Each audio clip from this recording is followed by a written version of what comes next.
Hello and welcome to Shaw Locals Bears Insider. We are back here a week into training camp. I'm Shaw Local Bears reporter Michael Dwojak here with the Northwest Herald's Joe Aguilar. We are roughly a little over a week into training camp, and we've got a lot to talk about. A lot of different things have kind of taken place here over the past week, whether that be obviously the offense and its slow start that's gotten people really excited and really debatable about, or whether it's Ben Johnson. There's obviously a lot of stuff to talk about a week into things, so we'll break it all down for you folks. Thanks so much to everyone who's joined us on YouTube. Make sure you guys are keeping up with us. When we're going to be announcing these, so you can join the live stream, and if obviously you can't join the live stream, you can obviously listen to the podcast, and we'll break it all down there too. But Joe, a week into things, obviously last Tuesday the Bears reported we heard from Ben Johnson and Ryan Poles and Caleb, and over the past week we've kind of been going through practices. There have been viral moments, non-viral moments, and that sort of stuff. But just based on what you've kind of seen here in the past week, what would you say is kind of the biggest thing you've noticed a week into training camp? I know everyone wants to focus on the quarterback, and including us, and we will.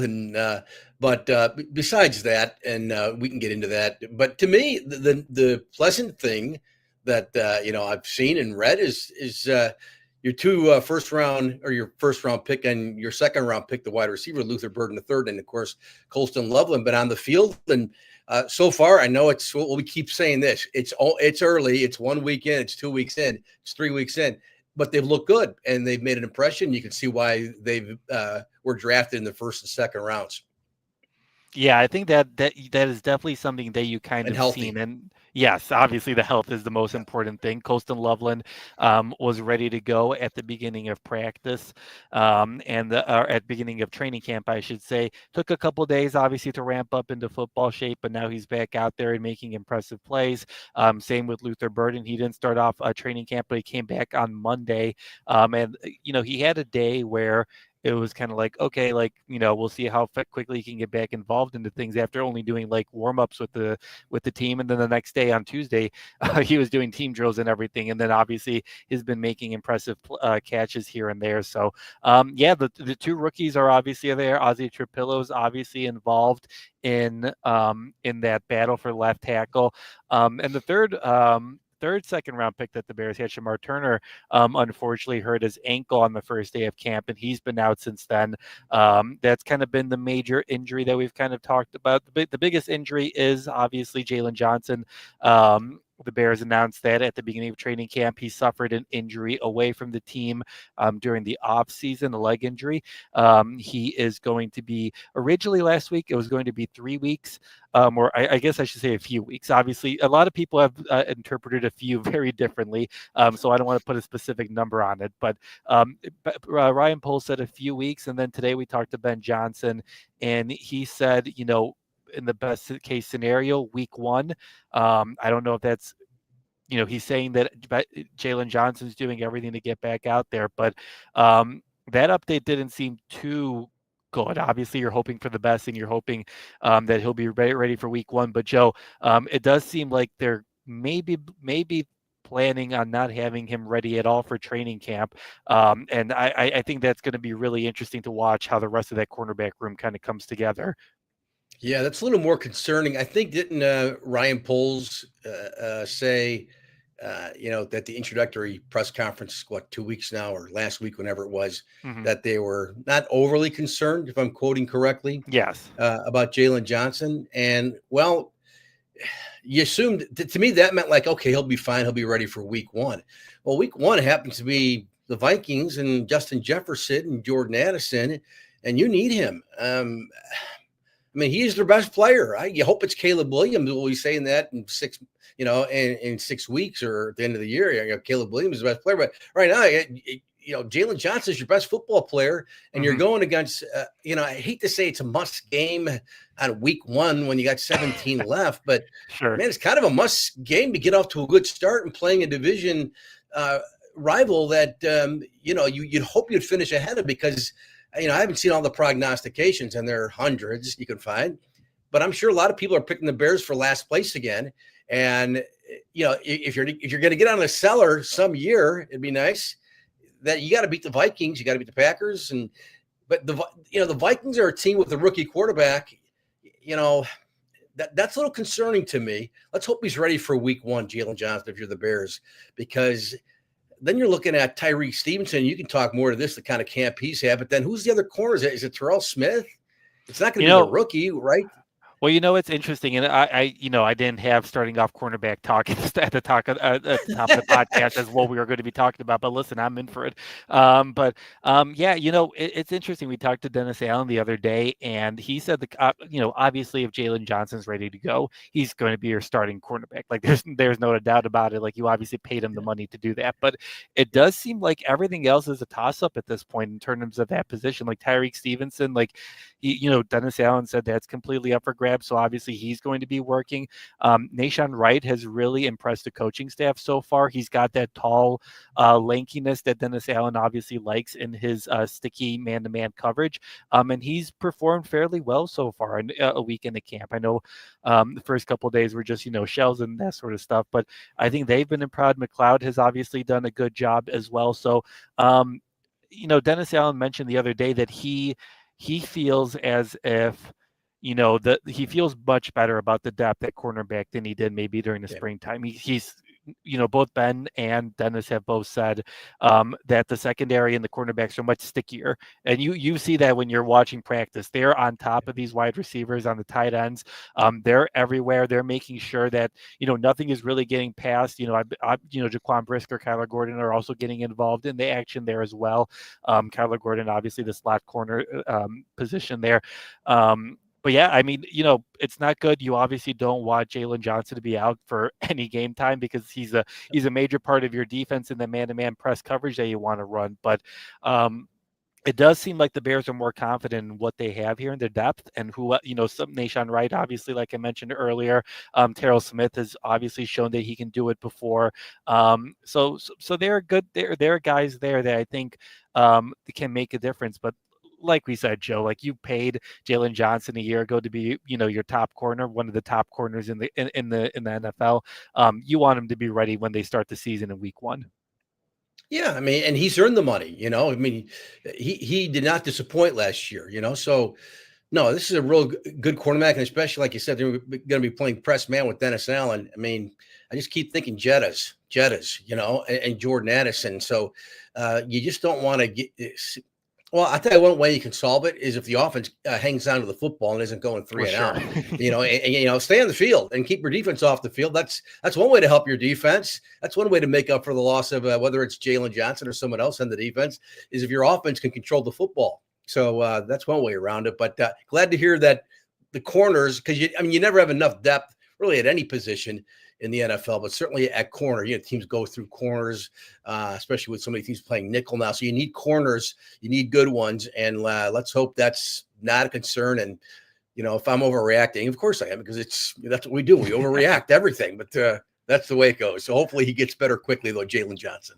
Yeah, you hope he obviously heals up. Good to see Sports Chicago style joining us. More reps for other guys with JJ out. I agree. Obviously, other guys are going to get a lot of opportunities, and they made the most of it so far. And it's just interesting, Joe.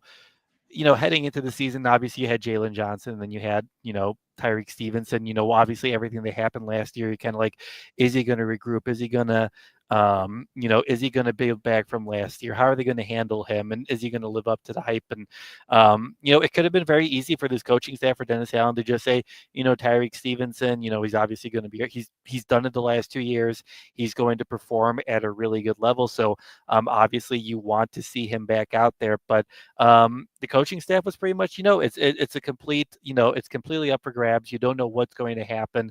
And I think that's interesting. And, we'll see more with all of this when it comes to the Bears. We'll see much more once they take part in the that first joint practice against the Dolphins on next Friday, and then obviously that preseason game. But a lot of what we're going to learn is going to happen during those joint practices, and I assume that's going to happen with the cornerbacks as well. All right, let's talk about one of the two big things that I feel like that has kind of happened here in the past week. Let's talk about the quarterback. Obviously, number one, Caleb Williams. He spoke to the media twice already in this past week. Um, and the whole Caleb conversation has been really interesting to me because to be quite honest, it didn't look good at the beginning, right? It obviously hasn't looked good. A lot of people have seen obviously the whole, Ben Johnson taking the first team off the field because they weren't set up the right way and wanted to keep the drill moving and all that sort of stuff. And Caleb, missing on throws and a lot has been made about that over the first couple days. And then, I think the biggest thing that we can say about Caleb is that he does look more comfortable with what he's doing compared to what even a week ago, and then especially over the spring. I think we've seen a guy who is more comfortable going through the process of getting the call in, telling it to his teammates, getting everyone set up, going through the motions, like that all seems more comfortable to him, even a week into training camp. And you saw, he talked about this on Wednesday about how he feels more comfortable in those things. He feels more comfortable going through the process. He feels more comfortable moving people out, in and out of the motion, and getting set up in situations. So it's not perfect by any means. He's not, hitting on every single throw right now. There's still misses, there's still miscommunication even on Thursday, but I do think that there's growth happening right now, and I think that's the biggest thing that you can ask for Bears fans, and I think that's a big thing that we wanted to. That's the big thing that we wanted to talk about at training camp. You knew from day one to day seven, you weren't going to see a 4,000 yard passer who's going to complete everything, make impressive throws the entire time. That's not what the expectation was at the start of training camp, right? Like, you wanted to see some incremental progress, and I think you're seeing that from Caleb right now. Joe, good to see you back there. I've just been talking about Caleb and getting him. It's not perfect by any means, but it is looking more natural to him. The process of going through the process, getting the communication and all that sort of stuff. And I think that's obviously what we wanted to see, right? Like, from day one to day seven, you wanted to see him to make that progress. And he's made that incremental progress of hearing the play, getting everyone set up, and going down the field. And I think that's an important first step for him in this training camp.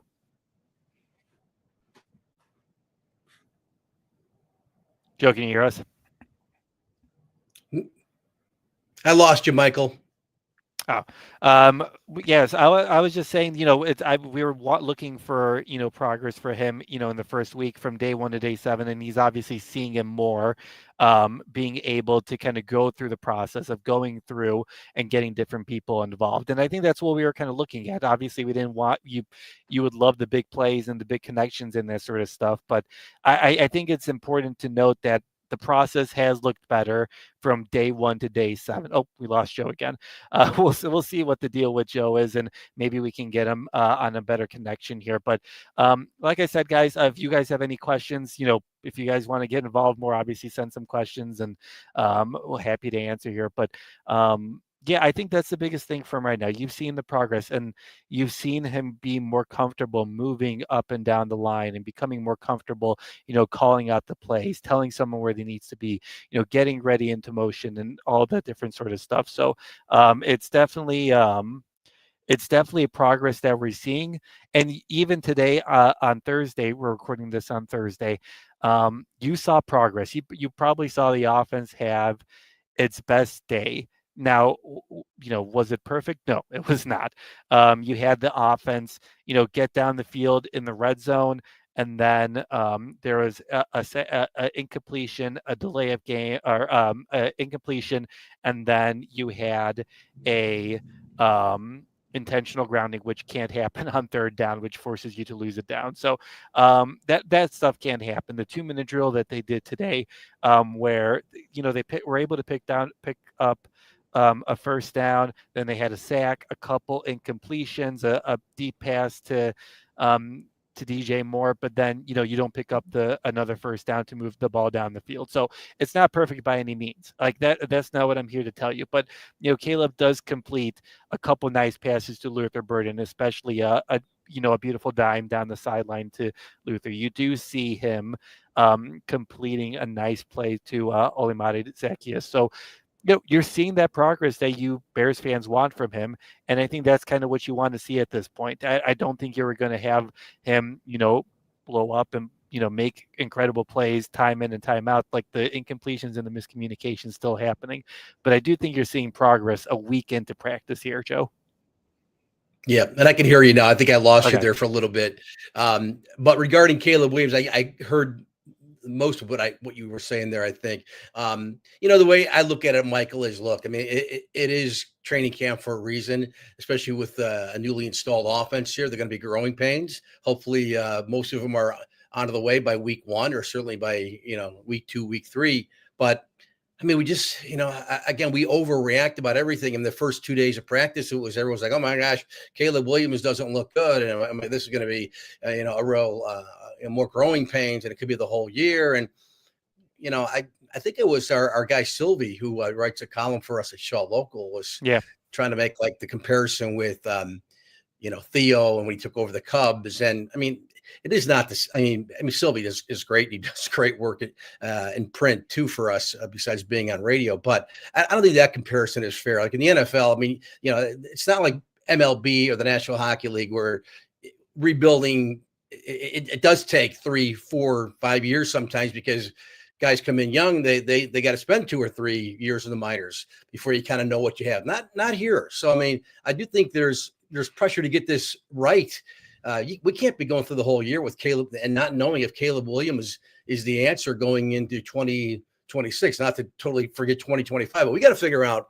Bears need to figure out this year, is he the guy? Because then imagine if he's not the guy. Imagine if he's just going to be okay. And I think, oh my gosh, this was the number 1 pick overall, and that's scary. And that's something we're kind of getting used to, unfortunately, in Chicago. But the prospects of that are really kind of scary. But again, I don't want to let's not overreact. And then he had a good practice the other day, and it was okay today.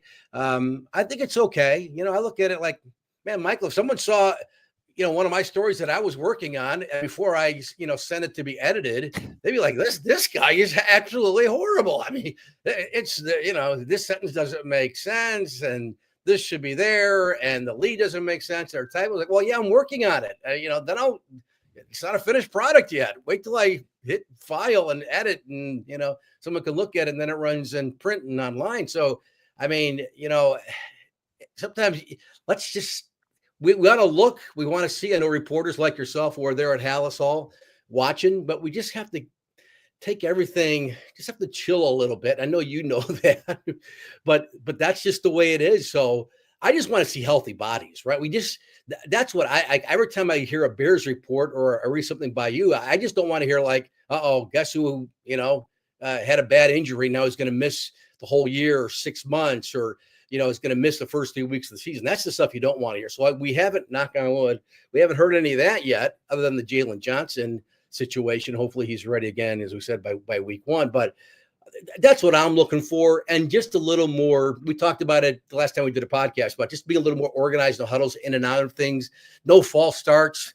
To me, the left tackle, whether who gets the job there, the guy who commits the fewest false starts, because we can't start the season. Here we go, 1st and 10 from the 20 or 25, and then there's a false start, and we're looking at 1st and 15. How many times we've seen that the last several years? Not only under last year and before that, going back to Mitch and a lot of Bears teams. So we can't see that. So I don't know, just don't get hurt. Yeah, I mean, obviously that's the biggest thing, right? And these types they don't do too many live periods anymore. They did a live period the other day, which is kind of good. Just trying to you got to get into football shape. Obviously, you can't go into week 1 without taking contact or anything like that, or even the first preseason game. But yeah, I think I agree mostly with your entire point on Caleb. I think it goes back to. Like with everything, you need context. Like we've asked Ben a couple times now, like how much how much does Caleb take from last year, and how much does he get to apply into this year? And he's essentially said, he hasn't called him a rookie by any means, but essentially it kind of feels like we're building this thing from the ground up. Like we are, Yeah. I don't think there's really much, yes, Caleb knows what it's like to go through an NFL week, right? Like he knows what it's like to go through the week. He knows what it's like to go through a season. He gets all that point, but other than that stuff, it doesn't seem like there's much that can be taken from week one in terms of scheme, that sort of stuff. Like he's reworked his footwork. He's obviously learning a new playbook. He's working much more under center. And I think that's important context when you see at the beginning of camp that it looks bad. Like, well, this is a guy and everyone else is learning a completely new system. And I'm not trying to be an apologist by any means. Like there are missed throws. There's a lot of miscommunication. Like that happens, right? But I think with this whole argument, it's important to have the conversation in the context of, yes, this is the number one pick. You want him to look great. You want him to look like Jaden Daniels and Bo Nix and all that sort of stuff. But then you also have to have the context of last year was not good. He's learning a completely new system this year, completely like new styles, new terminology, and all that sort of stuff. So I don't think it's crazy for it to now look perfect the first week of training camp. Yeah, and I mean, you could say, look, I mean, even if everything goes right for them, what are the odds of them getting to the Super Bowl or playing in the NFC Championship game? But that's what the Commanders did last year with the rookie. So they got to the NFC Championship game. So crazy. So I do think they could, if it goes right, if it goes like, I mean, they're going to be. I refuse to believe they're going to be worse or just like last year. I don't see how it can't be better after that train wreck last season with firing coaches and then firing another head coach and the Jalen Johnson, the failed Mary, all that stuff. How many heartbreaking losses did they have there? Not that they were playing playoff caliber football in some of those games, but that was just horrible. And I think Caleb came out okay. So I think they're going to be better. Is that going to translate to 10 or 11 wins? I don't know. I think we'll know early, though. I think we'll know early where they're at. I mean, the first preseason game is coming up here, what, like 10 days? Yeah, What's next the date, Sunday. Michael? Next Sunday, right? So, and I don't, Caleb, I'm guessing is not going to play, but I don't know. And I don't know if Ben Johnson has talked. I mean, I'm sure he hasn't because it's 10 days away. How much the starters are going to play, but we need to. I'll start reacting more like negatively or positively after I see the offense on the field for more than just like one series. I think we need to see what this looks like under the guy who's going to be the starting quarterback on opening night. Yeah, Ben Johnson was kind of asked about it at the start of training camp, and it's very clear that that he and his coaching staff is going to put a lot of intel, a lot of observations, a lot of decision making from those joint practices against the Dolphins and the Bills. That's going to be happening the next, not tomorrow, but the next 2 Fridays. They'll be going against the Dolphins and then the Bills. It seems like he'll determine later on how much they're going to actually play in the games and all that sort of stuff that hasn't been determined yet. But it's very clear like that a lot of these competitions, whether it's left tackle, whether it's that third linebacker, whether it's any of the cornerback spots, wide receiver snaps, any of it, a lot of that could be decided or influenced by what happens during those joint practices. So that'll be really interesting to watch. Just once you're finally able to go against someone else who isn't your teammate, you're not hitting against the same people. I think that'll be really interesting and telling. I see a lot of good questions in the chat, and I'll get to them or we'll get to them here in a minute. But Joe, I wanted to hit on Ben Johnson, and obviously the whole off season we were talking about the different culture he's bringing here to Hallis Hall, how he's being more accountable and how he's holding guys more accountable. He's getting on people. The coaching staff is getting on people. It's not just him. Dennis Allen, Eric Bieniemy. You don't have to be too far away from him to hear him and his coaching. And Antoine Randall, Al Harris, all these different guys are on players, supporting them, getting on them if they make a mistake, pulling them if they're not ready to go. And that has translated here to training camp. You saw Ben Johnson. He doesn't. He didn't take it personally or wasn't offended by calling it taking the first team off the field, but that's essentially what happened when they weren't ready to go. He wanted to keep it going. You only got so much time to practice. You can't be going out there if you're not ready to go. He's for how good Luther Burden has looked the last couple of days, he got kicked out on a play one of the first days he was back because he wasn't aligned the right way. Like this has been happening the entire weekend during the spring where this coaching staff is holding you accountable. If you're not ready to go, if you're not on the details, you're not going to be part of the player, and you're not going to get a chance to play. And I think that's obviously very different from what we've seen here in the past, 3 years with the previous coaching staff. But I think it's been received well so far, and I think it kind of leads to a different style of training camp than maybe we've had here in the past.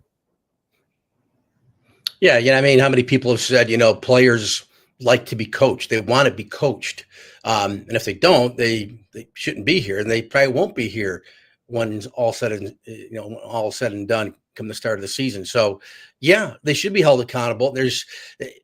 And I don't want to put words in your mouth, but it kind of seems like there's what you're basically saying, like what Ben Johnson is saying, is there's a sense of urgency to get things right because, you think you've got time, but you don't. So yeah, every rep is important. I think you see that in high school practices, but if it's tough love, so be it.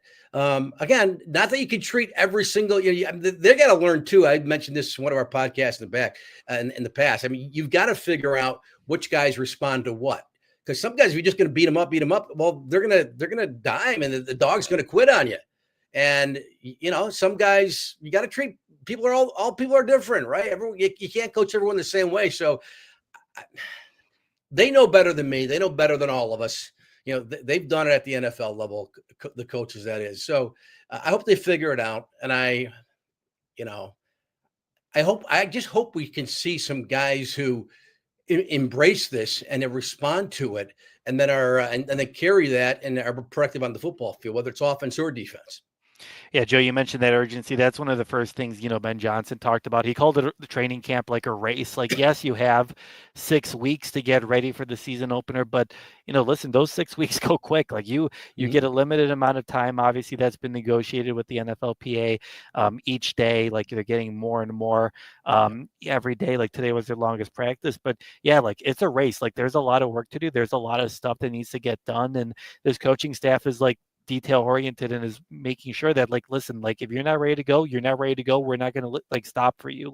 We need to keep this thing going because we got to be as ready as possible and have whoever's ready whoever is ready to go in week one based on what they've been seeing. All right, let's go to a couple of these questions.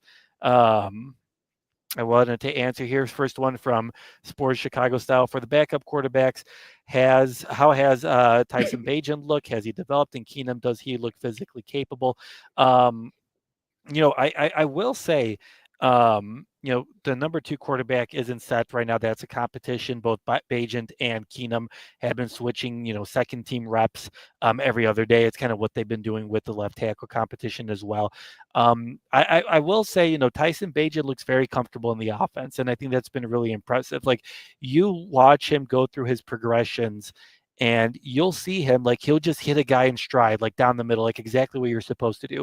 Keenum, obviously he's got the experience. He's been there before. You said not that he's doing anything poorly by any means, but for Tyson Bagent, I've just been really impressed with, how on top of things he seems to be. It seems like not that the other quarterbacks don't know the offense or haven't been studying or anything like that, but for Tyson, it just seems like he's really on top of it. He knows where the ball's supposed to go. And I think that's going to be really important. Obviously you want the physical talent, you want the guy who has the experience. Obviously Case Keenum has that experience, but listen, for right now, it seems like Tyson really has things where where supposed to be. He's going through the process. He's going through his checks. He's managing the huddle well. It just looks good with him right now. And that could obviously change as the weeks kind of go on. But for right now, I would say things just look good under Tyson Bagent. And it seems like he's really ready to go. And I think that's kind of been one of the most interesting things so far, where, yes, obviously Caleb looks good. He's making impressive throws. He's developing through Case Keenum. But that's definitely been one thing that I've really been impressed with Tyson Bagent so far a weekend. Yeah, and and basically what you're saying is what we saw in 2023 from him when he had to fill in what was those 4 games for Justin Fields when Justin Fields was injured, and what the Bears I think went 2-2 in those 4 games. But yeah, I mean he gets rid of the ball quickly. He's on time. I guess the question I would have watching him or to the coaches with him is his arm any stronger, because that was eventually exposed in 2023 when he saw some extended playing time at quarterback. Because I mean, you don't have to have a missile. I mean, Tom Brady didn't. I mean, you don't have to have an arm like Jay Cutler or John Elway, but you got to be able to throw it. And he doesn't have the arm strength, but can be I hate to use the word game manager, but can be he be a little better than that? Maybe. But if he's going to be your quarterback, if Caleb gets hurt, um, then your defense better be really keeping you in the ball game. Because you're probably not going to put up 30 points with Tyson Bagent. But you can get a guy in there that can run the offense, manage the offense, and get in the field goal position, and get some key third down pickups. That could work. But boy, I hope we're not talking about Tyson Bagent a lot this year, because if we are, man, that's not going to be good. No, I agree with you. Obviously, you don't want Caleb to get hurt. You don't want that to be a thing at all. But if you do run into this situation, I do think that you would be comfortable with Tyson as your backup, right? I do think that he's Yeah, a serviceable backup who can make yeah, throws. He knows the offense well. And sure, can he? You know, is he going to be able to shoot it for a 70-yard pass?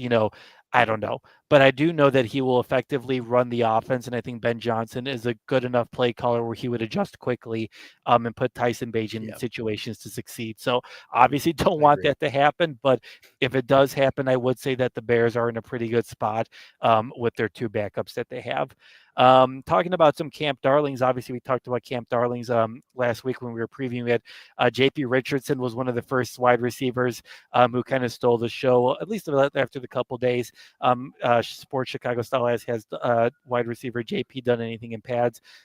Hasn't been too noticeable in pads. He has made some impressive catches and shells the first couple days of practice, but that's kind of died down here the last couple days. So maybe we'll see him get a little bit more involved here as the offense kind of comes more together.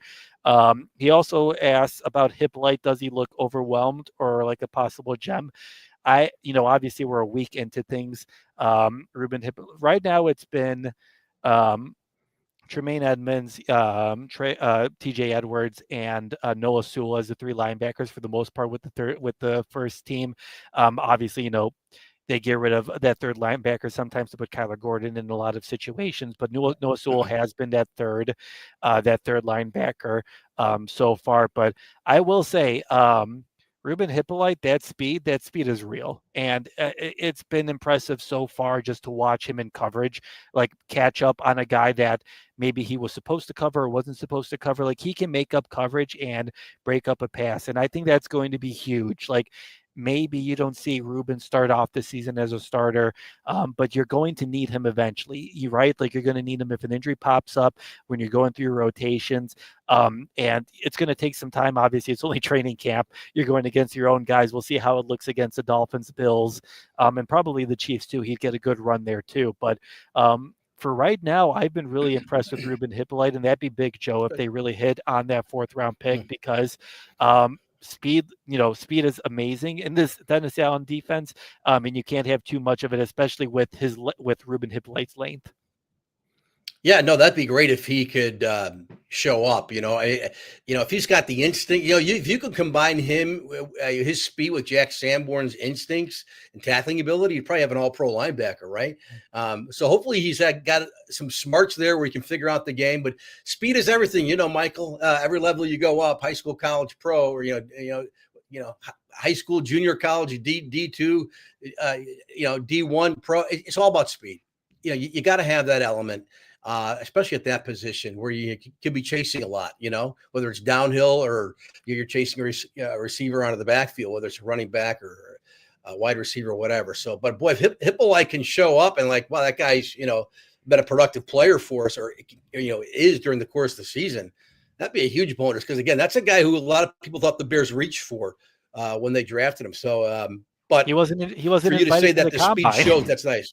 Pardon? Yeah, he wasn't invited to the combine. Like Yeah. no one expected him. And then look about again, it's a weekend. Like we're not going to overblow Caleb Right. stuff. Like we're not going to start saying that Ruben Hippolyte is the next Brian Urlacher by any means. But I have been impressed by what we've seen so far, and Good. I'm curious to see how it kind of continues as we kind of move forward.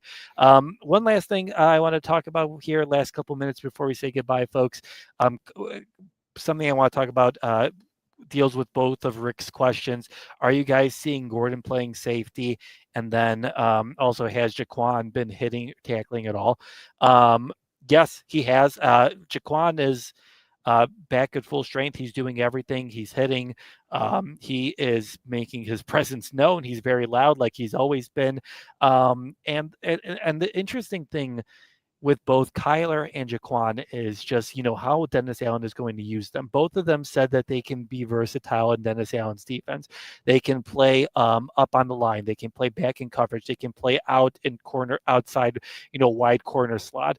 And that's going to make things difficult for opposing offenses, right? Because, you know, I think a lot of opposing quarterbacks are going to be like, they see Kyler Gordon out there, and they're going to be like, okay, how's he going to play this? Is he going to come pressure the quarterback? Is he going to drop back? Is like it's that's obviously why the Bears decided to extend Kyler this offseason, right? Because of the versatility that he brings. You've seen him a lot already in the first week here, come up with a lot of nice pass breakups. Like he's everywhere on that field, and I think that's going to be such a both him and Jaquan will be such versatile weapons where Dennis Allen can put them at different points of this defense. Obviously, they play on the opposite sides of the defense, but still, you can have one out back, you can have one up on the line, both up on the line, both back. Like, there's a lot that you can do with them, and that's going to make it. I don't know if that's going to make or break a play a lot of times, but that does put something in the mind of the quarterback, just being like, huh, what is that guy doing back there? Is he going to be playing this, or is he going to be playing like that? Just adds more doubt to the quarterback, which is obviously what you want to do. And I think that's really that's going to be really key for this defense to succeed. We talked about how sticky the cornerbacks have been. If Jaquan Brisker obviously can stay healthy, and him and Kyler Gordon can bring that versatility, I think that's going to make it really hard for offenses to pick up what Dennis Allen is doing here. Well, I got a comment, and I have a question for you, Michael.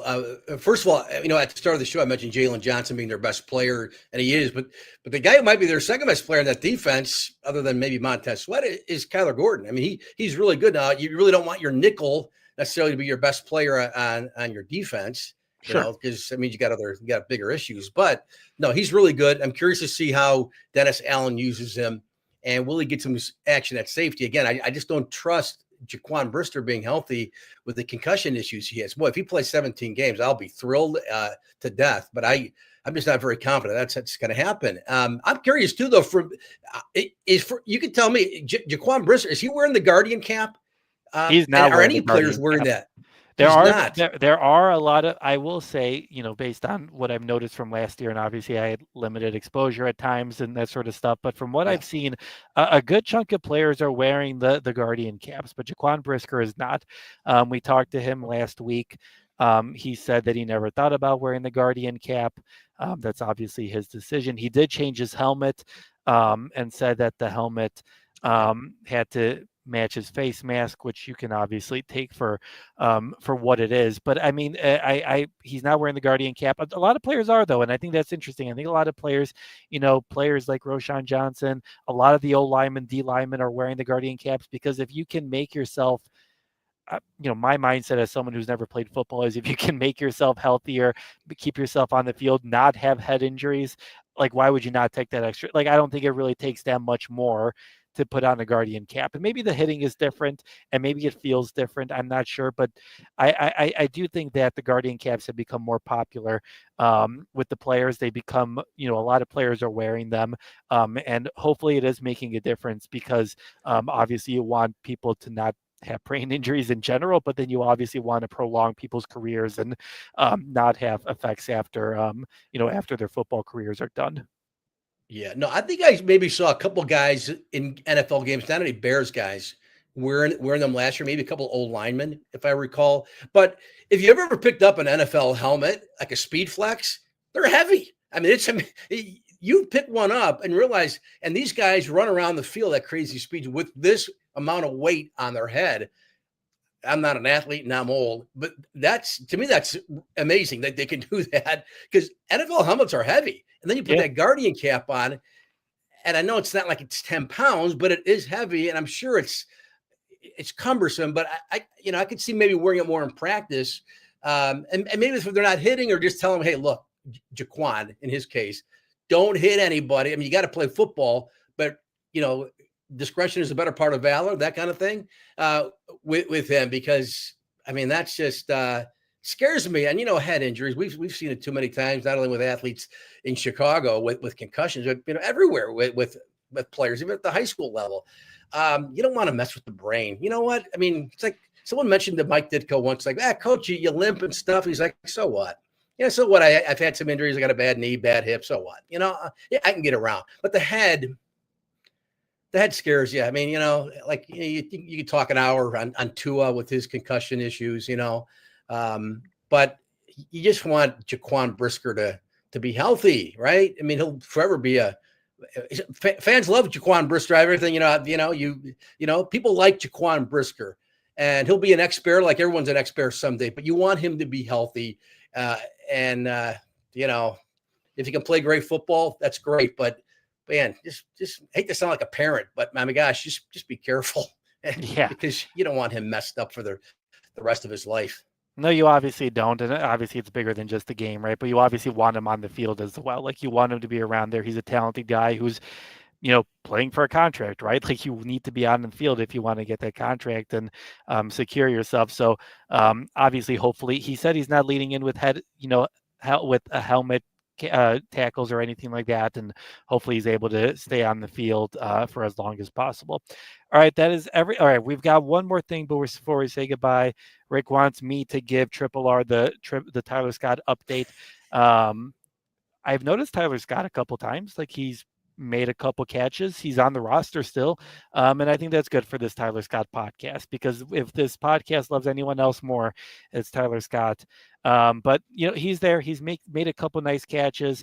He actually made a nice catch today, I think, with the third team for a first down during 11 on 11. So he's still there. And that wide receiver room is so interesting, right? Because, you know, obviously you got TJ Moore, you got Roma Dunze, you got Luther Burden, you got Olamide Zacchaeus, who I think could be a sneaky threat and who's actually going to make a big impact in this offense.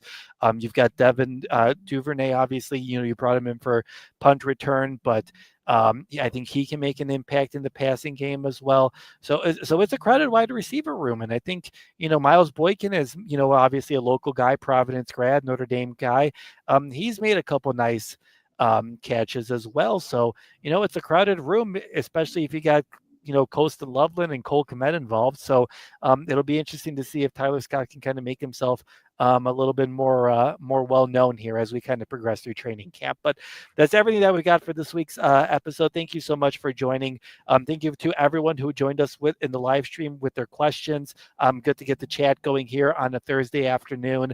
I know we're usually used to mornings, but we're just going to have to play training camp by ear at this point, and we're just going to have to see whenever Joe and mine schedules are kind of open. But we'll make sure to at least give you guys a 24-hour notice before we're going to be doing a live stream. And if you can't join us during the live stream, make sure you join us for the podcast. So make sure you're following Joe on X, Twitter, whatever you want to call it at this day, Joe Aguilar 64. He's got you going on with some Bear stuff, but also obviously a lot of prep football is happening here as we are getting closer to the season. So make sure you follow him for all that sort of stuff, and make sure you're following all my daily training camp updates and features. I've got it all coming out on my social medias at mdwojak94. So thanks so much for joining us this time, guys, and we will talk to you guys down the road.